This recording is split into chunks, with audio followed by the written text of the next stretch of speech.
Today, I will explain the structure of the nail, especially the nail matrix and nail bed. The tissue structure of the nail is divided into regions as shown in this diagram, based on morphological characteristics and expression patterns of different keratin molecules. In routine histopathological diagnosis, it is necessary to know where the nail matrix is and where the nail bed is. So, in this video, I will explain how to identify the nail matrix and nail bed. Now, this specimen is nail melanoma in situ, and it is a section cut along the long axis of the finger. It would be nice if we could learn the structure using normal nail tissue, but since we rarely see such specimens, I will use melanoma in situ specimens as teaching materials. Looking at this picture, where does each part of the nail start and end?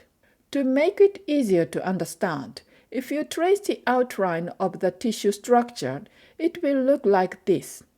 If you color code it, it will look like this, and the name of each part will look like this.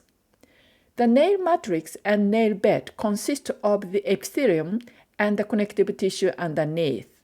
The boundary between the nail matrix and the nail bed correspond to the distal end of the ranura.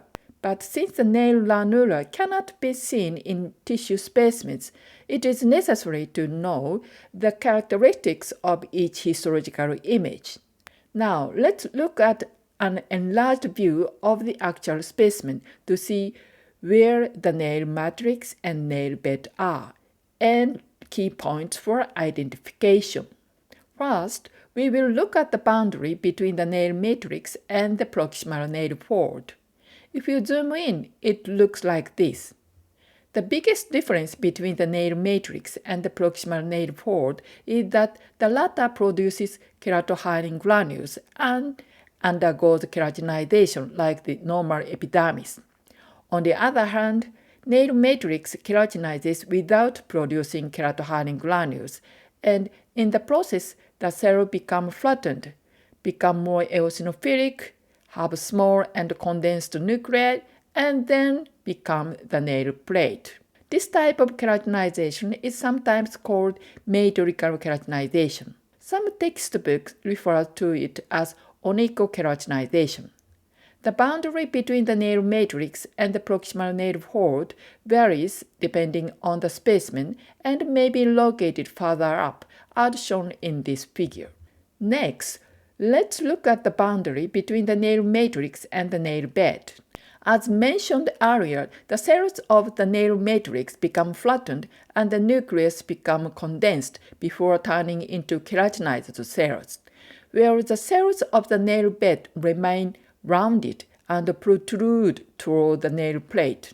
Some textbooks say that the epithelium of the nail bed is thinner than the nail matrix, but in many cases, as in this specimen, it does not appear to be thinner than the nail matrix. So, if you try to differentiate them based on the thickness of the epithelium, it will be difficult.